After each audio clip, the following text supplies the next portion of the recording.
Dopamine swipe, dopamine swipe. Followers, likes, double tap. Now they control your life. What is going on, beautiful people? Welcome back to the 817 podcast, where we talk about the lovely city of Fort Worth, Texas. We get into politics, business, culture, news. If it impacts you as a Fort Worthian, we discuss it. We give you 3 short stories, 1 big story, and wins and losses. I want my co-host, Ann Zeta. Happy Mother's Day to you. Thank you very much. It is Mother's Day, and I'm here recording with you. Yeah, and I've only heard from one of my children so far. Does your kids, your kids won't even come back to Texas for Mother's Day, huh? Well, I didn't really expect them to. Yeah. Mother's Day is big for my mom. My mom is like, she realized that's the one time she can leverage all of us to like get together. She's like, it is Mother's Day. Y'all all got to show up. And I also didn't show up because we're going to do it on Memorial Day this time for me. I'm getting together with my entire family for that weekend as well. Oh, yeah. Aren't you like leaving? On the 23rd. Yeah. So big gathering in Sacramento of all of my family. My brother, his family, my dad, his wife, my mom, Jim and I, the kids. Are you going to like take photos? I'm going to try. I have a friend who chastises me every time I don't document these family gatherings. So I try really hard. She's in my brain every time I get together with my family, and I try to at least get a couple of pictures. Yeah, it seems like a historical kind of moment, to have these like photos. But then also living in the moment, not making sure I document everything. Yeah. That's a thing too. Yeah. So balance. Well, yeah. Well, we're also talking about historical stuff happening in Fort Worth, Texas, beautiful people. So we're going to start with short story number 1. So our first story is about the NEA cuts that are being made at the federal level and how those cuts are trickling down and affecting some local organizations in Fort Worth. So KERA has a story on North Texas arts groups that have lost over $280,000 in NEA funding. One of those projects is plans to transform the former KKK auditorium into a community center, which would be the Fred Rouse Center for Community Healing. It's also important to see that the National Endowment for the Arts is what NEA means, which is a federal focus program to uplift art with a specialization of also being aware of localized communities and reflecting all parts of people. And it seems like this funding and is impacting more progressive organizations and even Black artists and Black nonprofits the most. So the KERA article lists the organizations that had their grants rescinded, 2 of which are in Fort Worth, the Wellman Project of Fort Worth and the Transform 1012 Main Street, which is the Fred Rouse for Community Healing. And then there's several Dallas organizations that have also been impacted by these projects this funding being removed at the federal level. The Trump administration started canceling NEA grants as the federal agency began to update its grant-making policies, priorities to focus funding on projects that reflects the nation's rich artistic heritage and creativity as prioritized by the president. So kind of looking into earlier, NEAs were focused on prioritizing projects that elevate historically Black colleges, universities, Hispanic serving institutions, celebrating American independence, and all these other things that maybe aren't Trump friendly. And so most of the things, like we said earlier, that's getting impact are things that support and uplift marginalized voices or history that is oftentimes oppressed because it's not American forward or America the Great. That to me is an example of us living more in a state-controlled narrative. They're going after our journalists. They're going after the arts. They want to control education and suppress public education and create Christian value churches and voucher programs. This is one of those pushes as well, where they're trying to take ownership of what we can express even at the local level. U.S. Mark VC, Dallas-Fort Worth Rep, and U.S. Rep. Craig Goldman both were asked to talk about it, and neither responded to the report. I think this is another great example of what does our local leaders do to stand up against federal overreach, especially in a state like Texas that says they're pro-people, freedom, independence, yet they're allowing government overreach happen right here with what arts they support and fund. That, and then they don't even bother to respond when asked about something that is happening in their district. So the reason that this was kind of personal to me is that the funding for the Wellman project was actually one of my wins on a previous podcast, because that grant would have supported building a community makerspace and a tool library inside of the hall, which is the location of the 1012 North Main Street Transform project. Now they won't have that funding anymore, and so the Wellman Project responded saying that this is devastating, that they received notice that this grant was reversed on May 6th and the funding would be terminated effective May 31st. And if you look at how important this grant was to them, the NEA grant made up roughly 12% of the nonprofit's annual budget. The Wellman Project brought in revenue of $440,000 with an expense reaching $510,000. So again, you're talking about real money that impacts someone they can hire, someone they can promote, being able to support a working space like this.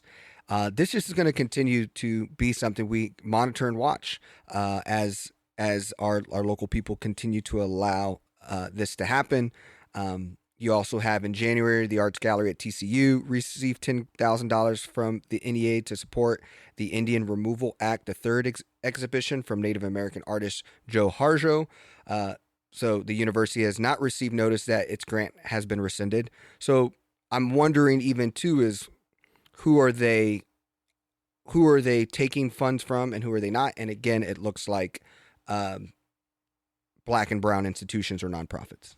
And they also go in to talk about other places that have gotten NEA grants in the past and have expressed concerns for their future funding. So I would encourage everybody to take a look at those, because if these are institutions that are important to you, they're going to be needing other support from other places if this funding does indeed go away from many of them. So there are places like the Amon Carter Museum, the of American Art, the Amphibian Stage Production, Arts Fort Worth Opera, the Symphony, the Kimball, the Texas Ballet Theater, and the Clyburn. And what happens when it hits those legacy organizations, right? Why are, people who have received these fundings to allow them to elevate into legacy status Fort Worth organizations? I think if our city council members aren't going to say anything, or our politicians, maybe it should be you. Maybe it should be you uplifting the grassroots organizations that are also able to fill the cracks and fill people and artists and expressions that your organizations don't focus on, that that are also equal and important to the table that we have made here in Fort Worth. All right, so short story number 2 is something we've been keeping up on a regular basis, and that is Mercy Culture. Give you guys context here, Mercy Culture is the large church right here in Fort Worth, Texas, right off of 35, where you see, the cross equals mercy stickers everywhere. And again, this is kind of a reflection of December 10th. There was a Fort Worth City Council meeting.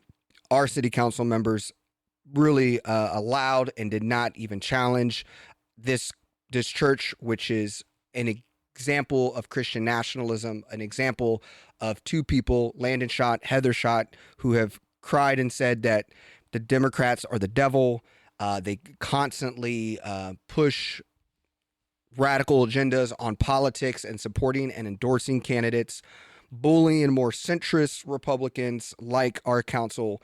And now they have gotten to start breaking ground on their Justice Residence building, which will hold 100 beds for sex trafficking survivors at their church. Again, this is going to be a 12 to 18th month project, but within this event, a lot of people showed up.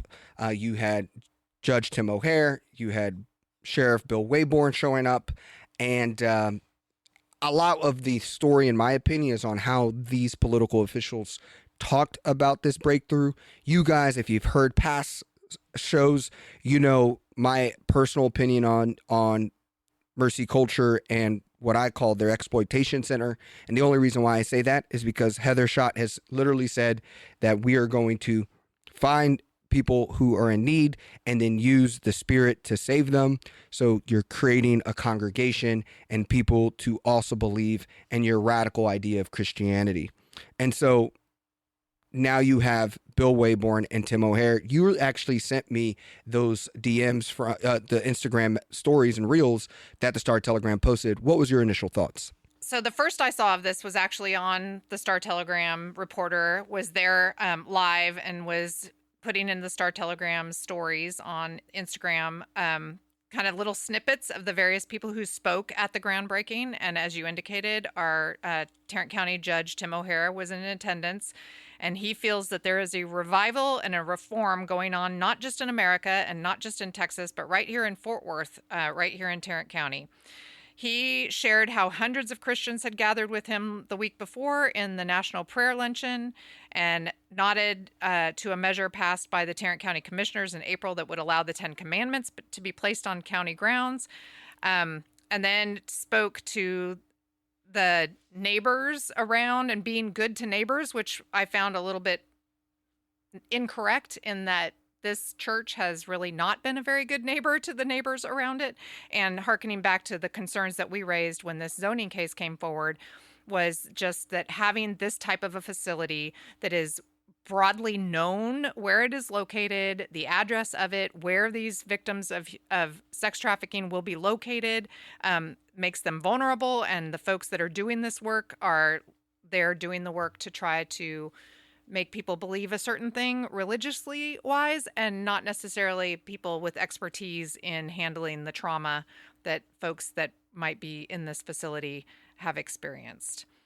Yeah, the one that really caught me that you sent me was around Sheriff Wayborn, who was talking about how he believes that, you know, this is something that needs to be done by the church. He says, quote, "I believe it's the church that is the solution, not the government. We got to get out of the way. We do not have the resources or the capability to do what we're going to do here."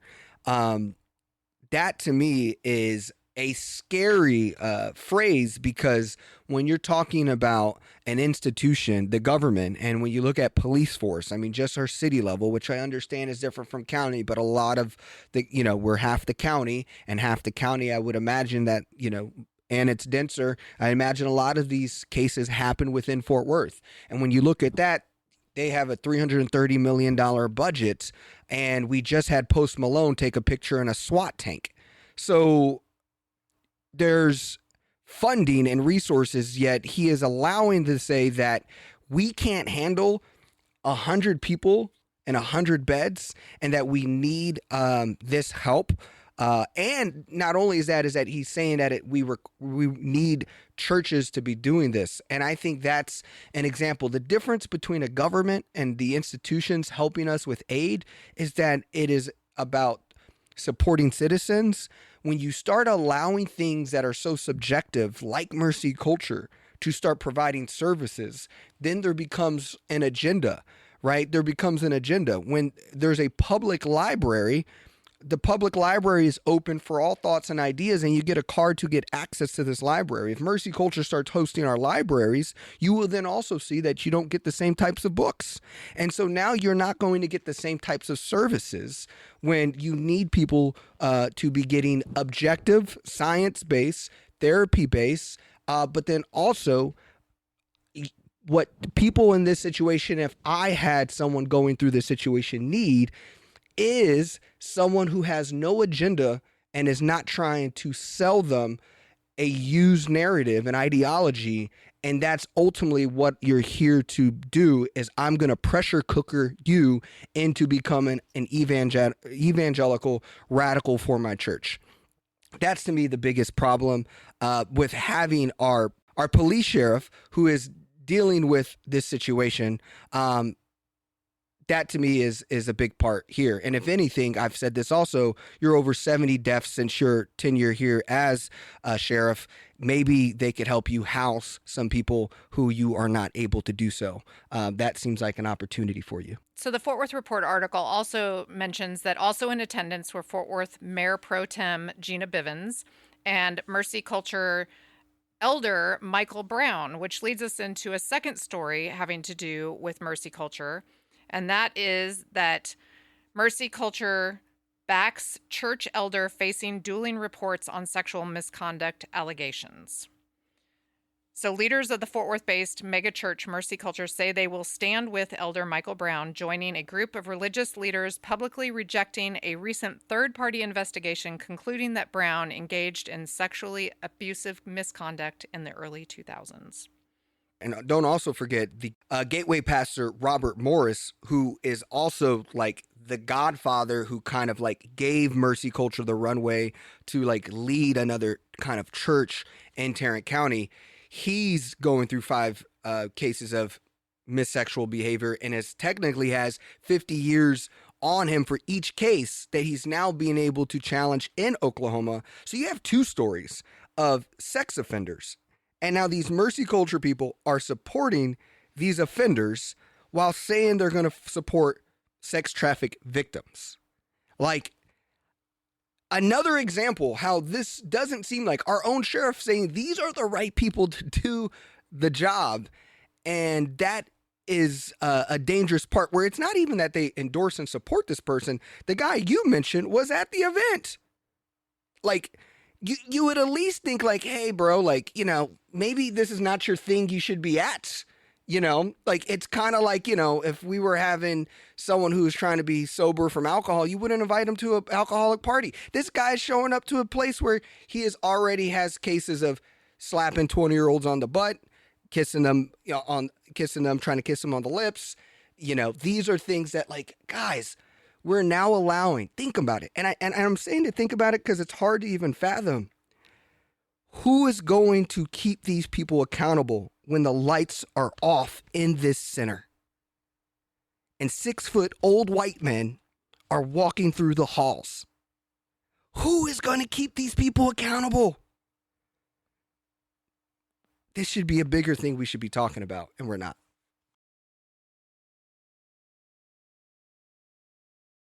So our third short story is something that we've been talking about for quite some time, but there's a lot of things to update on it because quite a few things have happened between last week and this week, and that is redistricting in Tarrant County.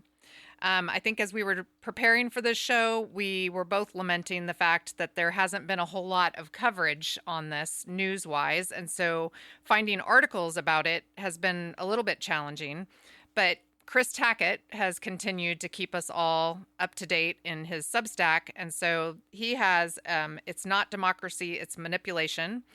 Tarrant County got its first official look at proposed maps for redistricting at the Commissioners Court meeting on May 6th, which I also attended and was a speaker, where they were provided the timeline of when residents of Tarrant County can provide feedback. And folks signed up to speak. And I will say that I spoke there, and I am not the most technically adept person. And signing up just to speak, I found to be kind of challenging. What about the overall experience in the court? What was your overall, what made it felt different than when council has a meeting? So, you know, I arrived and the courtroom was already full. There wasn't any place to sit, but I knew there was going to be overflow. So I went to the overflow. And the first thing that happened was there was no audio in the overflow. So we could see that the court was starting and people's lips were moving and there was no audio in the overflow room. So somebody from our group went in to ask about that. And some staff came in and they messed around with the TV for a little bit. And then it came on really, really loud to the point where somebody came from the court over to find out why such a loud blasting voice was coming from the overflow room. And they fixed that. And then once they got through all of the employee recognitions, we were told by staff that there would probably be plenty of room in the courtroom for all of us to move into there. So that's what happened. We moved into there. I think that, you know, it's just I was a little nervous because I have watched the county commissioners court meetings and I have seen how strict they are with any kind of reaction from the audience. If you agree with something that somebody is saying, if you know, there's no clapping, there's no vocalizing, there's no doing anything in there, or you could be removed. And then I also know that they're super strict about the time that they allow you to speak. So if you notice, people did describe it in a very nice way that I used the most of my time because I spoke very, very fast because I was worried that I wasn't going to get through all of my comments. But I thought that everybody who did speak did a really good job. And I think that they all touched on various points and it wasn't just a repetitive thing of what other people were bringing up and saying. But I also will point out that there was no one there to speak in favor of moving forward with redistricting in the middle of a census period. Yeah, so not a single person who showed up to speak was pro changing the lines, is what Ann said while being there. And then the other thing was this was supposed to be a briefing from the attorneys that have been hired to carry out this redistricting process.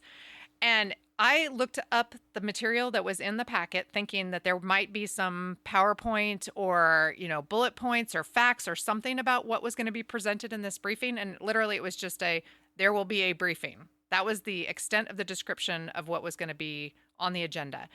And then the judge spoke to the fact that the maps were on the city, not on the city. The judge spoke to the fact that the proposed maps have been added to the website for the county. And then he spoke to the number of meetings that were going to be held and where they were going to be held and the times that they were going to be held. And then the attorney for the firm that is supposed to be doing this work got up and just praised the county, and then went on to say that these were not their maps. These were the county's maps, that they hadn't drawn any maps. They had just created the maps based on what the county commissioners had asked for. So one thing that I didn't say in my comments was, why are we paying you $30,000 to do basically nothing? You just basically got up here and said that you're doing nothing. Yeah. And then it came to light during the hearing that the person who drew the map isn't even an employee of this firm. It was subcontracted out to someone else who was actually doing the map drawing, and that person was not there. And when asked whether he would be available at the meetings where the public can come and ask questions or give input, that was never answered. So we don't know whether the map drawer is going to be available during any of these public meetings. Biggest part here that I think everyone missed on, that the community should have known about before the meeting, is that the person you're talking about who wasn't there, who we don't know who's going to be there, the organization that person works for is called the National Republican Redistricting Trust. That is what the organization who is in charge of drawing the maps, name of their title. Like, it couldn't be clearer what the goal of the redrawing is if the organization is called the National Republican Redistricting Trust. It's like, we're called the 817 Podcast because we talk about Fort Worth. The person who is hired by our tax dollars, by the way, and funneled through this guy who, you're right, he isn't doing anything because the $30,000 is going to the National Republic Redistricting Trust. The fact that wasn't on air by the commissioners, by other people before we got to this meeting, we could even had more people showing up, because you show that this is a bias, racial focused thing, because they know that the county is under 50%.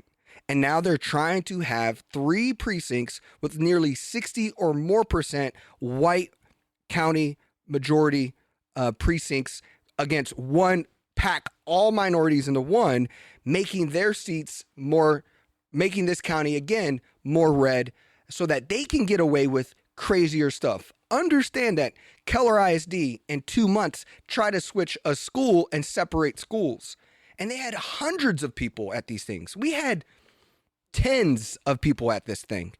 We need to understand that this is our Keller ISD moment as a county, because now once you allow them to get away with doing something that used to take 2 decades and do it in 2 months and change redistricting, it's going to allow them to do all these other party favors and quick things, and you wonder why you don't have this or why you don't get these kind of things. And it's not only just packing all the Black and Hispanic people into one section, they're also taking out all the resources, economic development, and infrastructure from precinct 1 and giving it over to 2, 3, and 4, where now jobs, repair centers, maintenance centers that the county facilitates, county roads and projects that they are running, are not even going to be supported or nourished in precinct 1. And so my last caveat here is, I think the people who should be standing up the most for this situation is the educated white progressives from Fairmount, Southside, anyone around, who's getting impacted around the TCU area, who's not staying in 2, because things that you had benefit to, you will now feel what it's like to be in the county of Stop 6, East Side. And I think those are the same people who stood up when it came to suburban Keller ISD. I'm also going to say, Keller ISD, where are you? Just because this isn't your district, this isn't your town, this is your county. And we know the assets you all have. And I believe that this shows that what I think Laney Hall says is Keller ISD started showing up because it impacted them directly.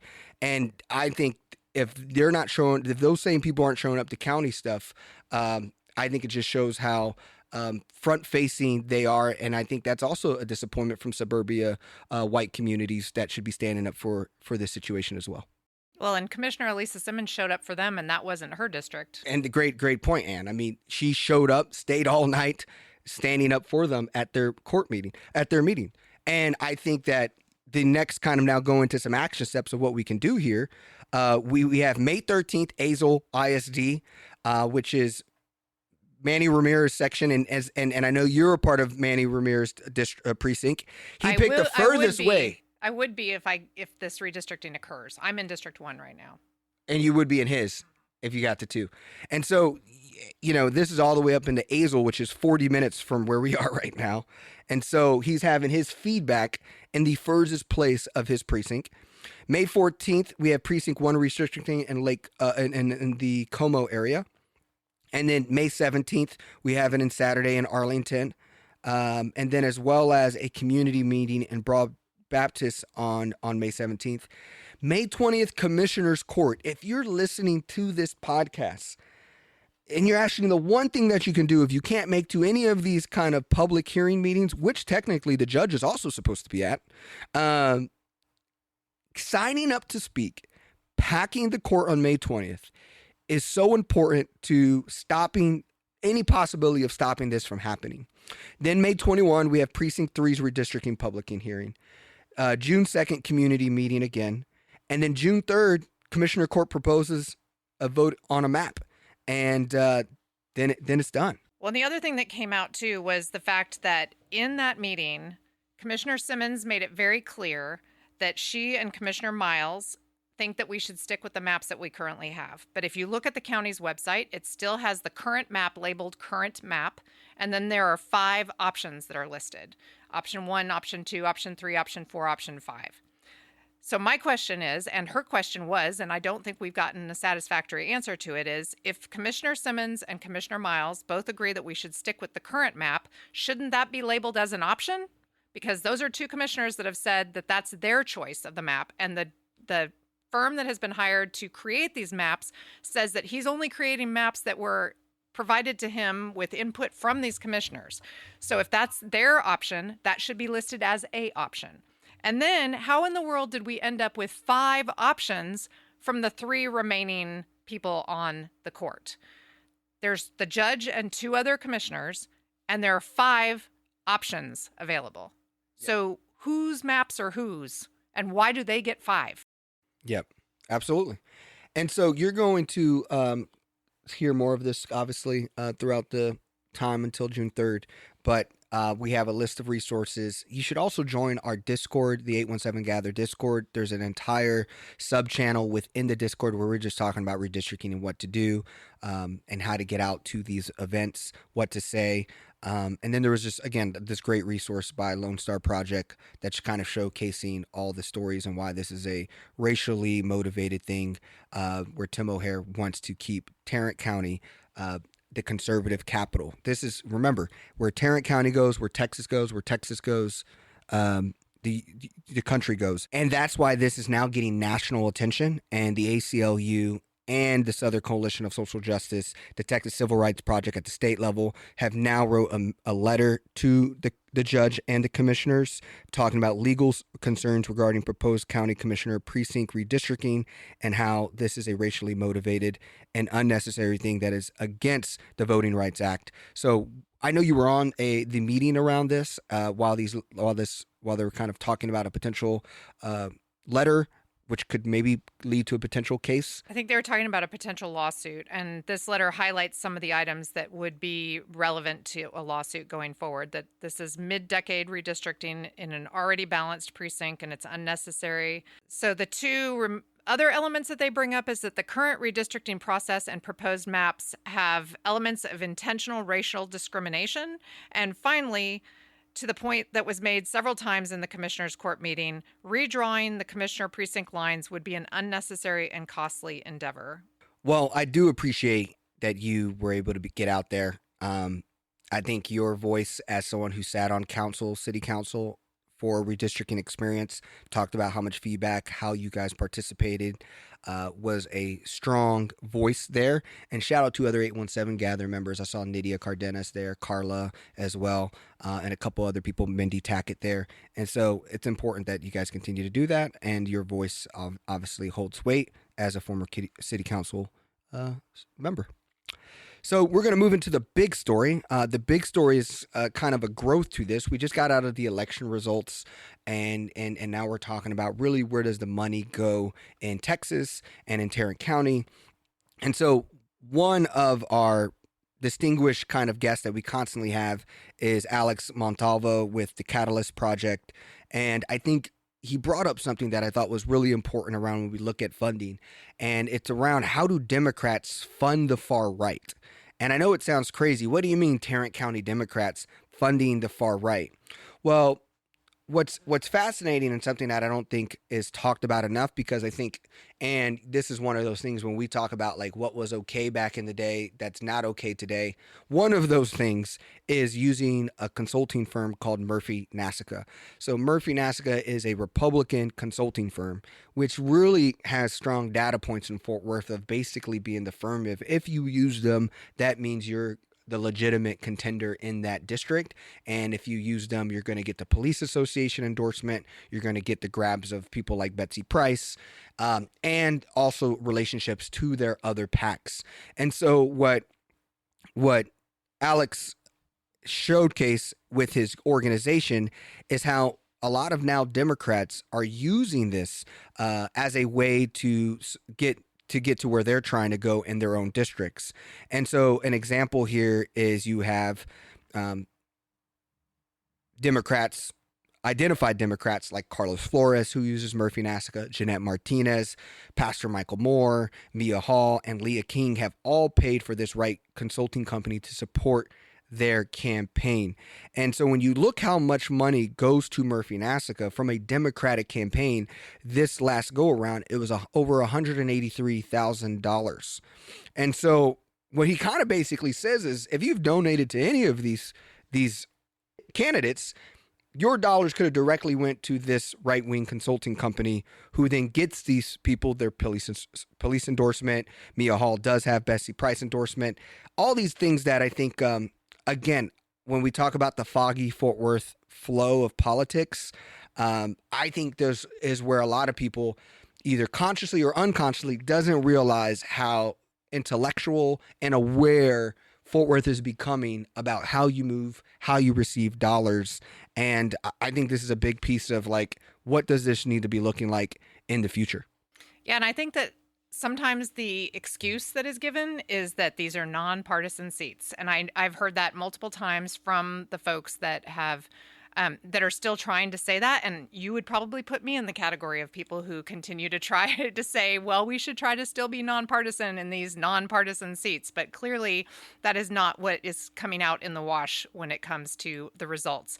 That you can say it's a nonpartisan seat, but when you don't act in a manner that is representative of the folks that you are there to represent strongly, and you use staying nonpartisan as an excuse to not do that, then I can see that that is a true problem that needs to be highlighted. And a part of Murphy Nasica's strategy, because they have so much control in the Fort Worth politics, is the opposite of getting out the vote.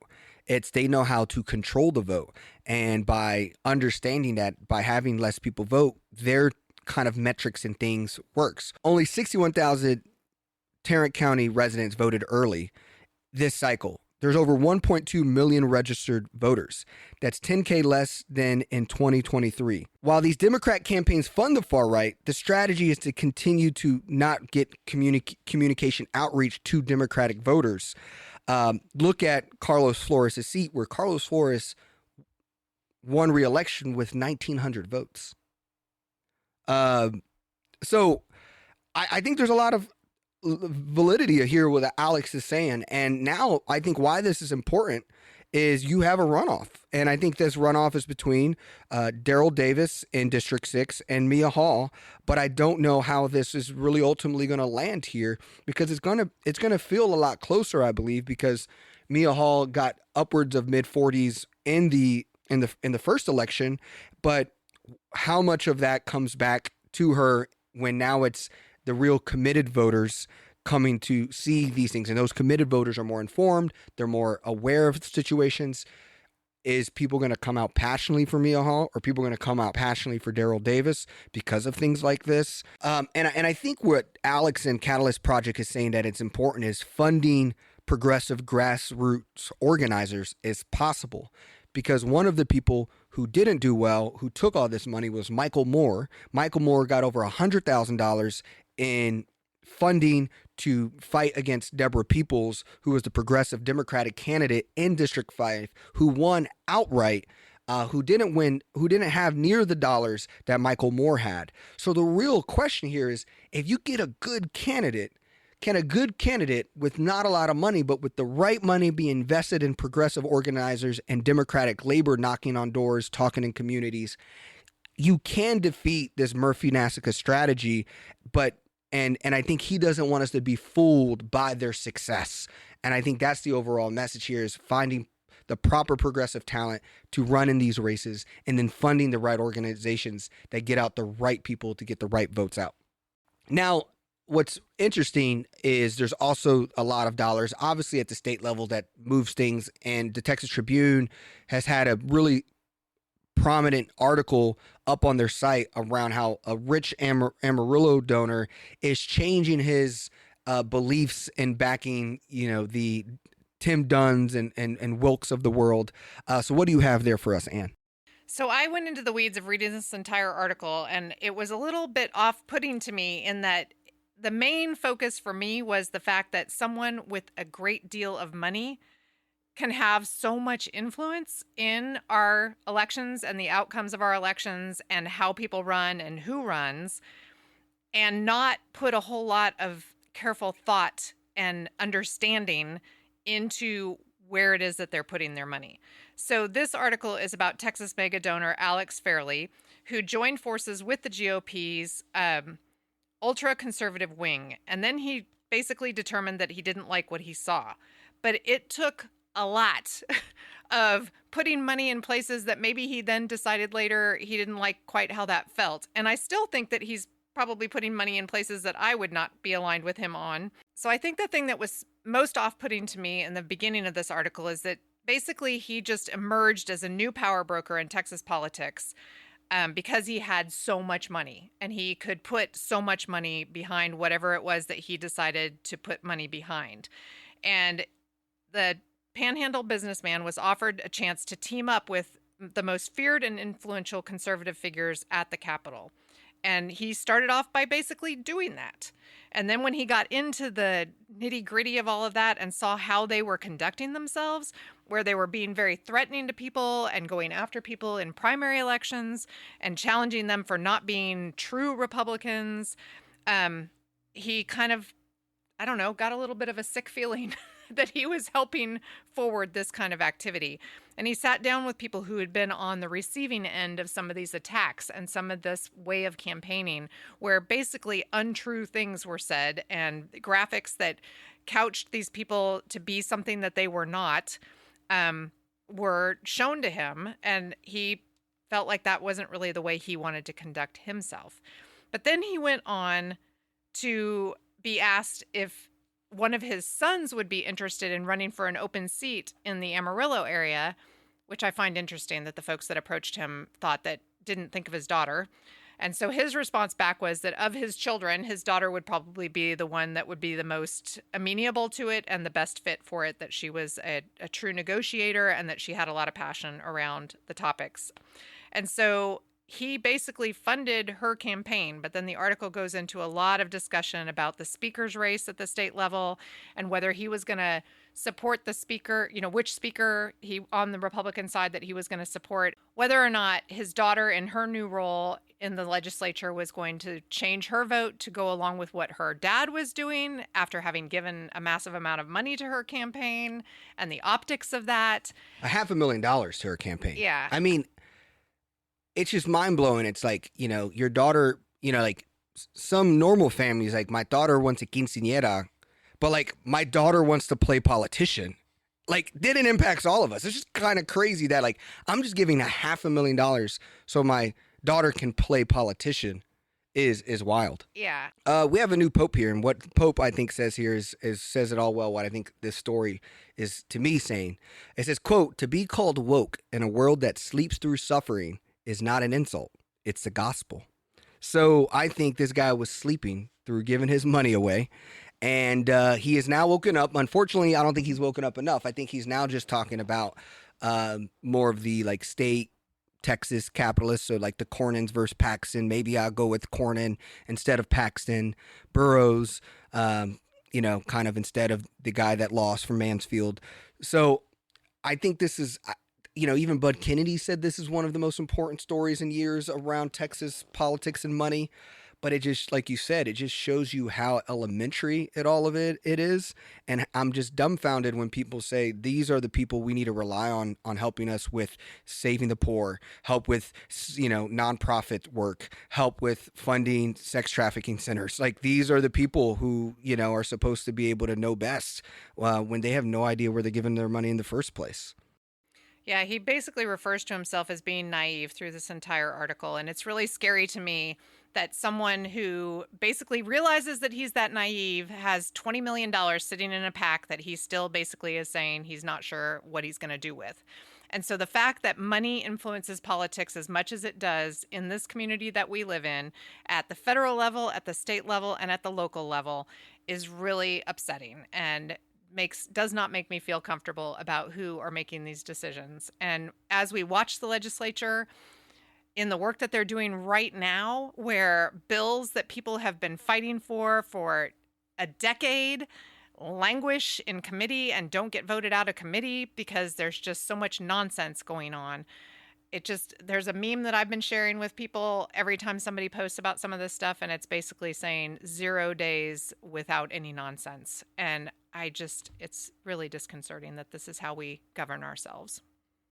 Yep, and I know a lot of people has reached out to us in some capacity to talk about state bills and advocating for state bills, from you're fighting for transportation to there's a bill around eviction and the impact that happens on rents. You also have the public school bill still sitting there. We're talking about public schools who are on life alert. We need funding for our Texas public schools, and they're not getting it. There's just so much going on right now. And meantime, they're passing bills that doesn't allow immigrants from certain nationalities to buy housing. There's an array of things going on. And unfortunately, we didn't really feel like, with redistricting and all the things that are going on there, that we really focus this episode here. We will get on all those things a little closer to the end of session. But yeah, I think you're just right how nonsense money creates nonsense bills, and ultimately real people have to feel the impacts of this kind of model. So we're going to go ahead and move into wins and losses. We start with our losses and end with our wins. And what is your loss? So I did mention briefly that things languishing in committee, and I will say that I appreciate all of the feedback that I got and all of the comments that I received on a opinion piece that I wrote for the Star-Telegram last week on lowering speed limits in residential neighborhoods. As anybody that knows me knows, I've been advocating for this for 10 years. I've been going down to the legislature with people who have lost loved ones due to traffic fatalities and deaths in neighborhoods of cars hitting people. And the state continues to just have the prima facie speed limit in residential neighborhoods be 30 miles an hour, which is a ridiculously high speed to go. And we all know that when the speed limit is one thing, people go up to 5 miles an hour or more faster than what the speed limit is. So unfortunately, last Thursday, that piece of legislation was in the Transportation Committee, and it is still in the Transportation Committee. It has not been voted out. And as things wind to an end, a lot of bad bills will die in committee and a lot of good bills will die in committee. And so I unfortunately think that that might be one of the ones that doesn't make it through yet again after 5 legislative sessions. Yeah, and a lot of going back to why this is important is because there's not people advocating with power for bills that matter. There's not enough of them. And so that kind of goes to my loss. My loss is kind of two-part. One, the Fort Worth report for like making this newsworthy when it probably shouldn't have gotten this much light. But the second part of this loss is Michael Crane's letter. So Michael Crane posted a letter talking about a current situation where there's a relationship where a bill restricts cities from having sister city relationships with communities and countries deemed a foreign adversary. If signed into law, Fort Worth would need to dissolve its relationship with Guiyang, China, a city about 6 million people and one of Fort Worth's 9 sister cities. So this is all like, we need to say no to this bill, to an array of other bills we need to say no to. And we constantly talk on this podcast how our council members have been silent when people are getting taken from their families, when ICE is showing up in schools and hospitals, zero. When there's no funding at the national level for our nonprofits, for our homeless centers, zero. When Tarrant County judge is taking art museums products because artists have child nudity of their own children in their art, zero. There is constantly zero standing up for things that matter, that impact regular Fort Worthians. And so why I'm upset and why this is a loss is because we're giving Michael Crane a path on some itty bitty bill that makes him looks like he's fighting for us when really he's not. And the argument here is, right, he has experience in China. He was chief of staff of the person at the embassy when he was in Beijing. He has his own kids who are Chinese. So he has all these pieces to the story, but you can't say that you care about this stuff while at the same time a bill just got passed that doesn't allow Chinese people, immigrants, to buy property in Texas. Like, this is an example of a politician just playing politics. And, I also think like there's a big loss. I've become more boiled about Michael Crane. And the reason why I'm boiled about him is because he is someone who acts like he cares. Like Tim O'Hare, at least we know he doesn't care. He doesn't show up in our communities. He doesn't come in, take a photo and leave. He just doesn't show up. The thing that stresses me about Michael Crane, he's one of those dangerous centrist Republicans where a lot of black communities and leaders, I'm starting to hear this, say, I rock with this guy. Where's the letter when DEI and anti-DEI happened? Where's that letter? Right? Like, so I'm just annoyed by the Fort Worth way allowing us to give him light and praise when he is a grifter at the end of the day. And at the end of the day, like I was also annoyed how he handled his win against Ballman because he kind of talked about how like it was a landslide and how that's what happens when, a negative candidate is saying all these negative things. And I was playing a friendly, free race. And that's just a constant time where I feel like at that position, Jason Ballman, I don't know him that well. He ran a good race.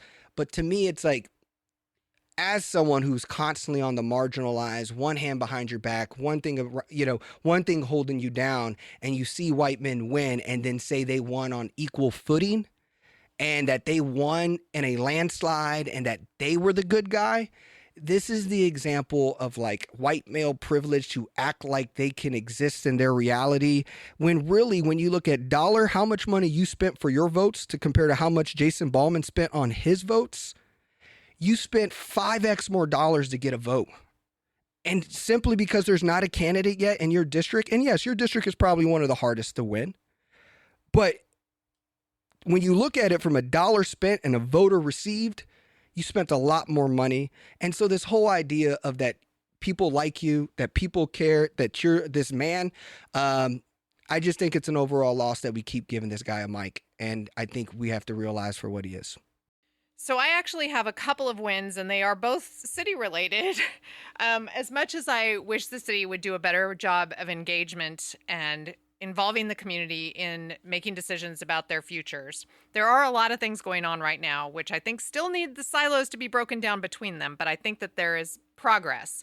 And that is that the city has a new park plan that they have rolled out. And I think that this is a new day for parks in Fort Worth. We have a new parks director in Dave Lewis, and we have this green print, which is the city's park and recreation master plan.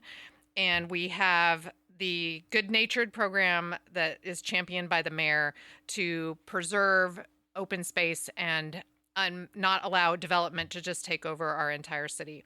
And I think all of that is really, really positive. In addition, we are working on a comprehensive plan. And when you read this article in the Fort Worth Report about the parks plan, the parks people are mentioning the fact that there's a comprehensive plan effort going on and talking about how it's important to collaborate between the two.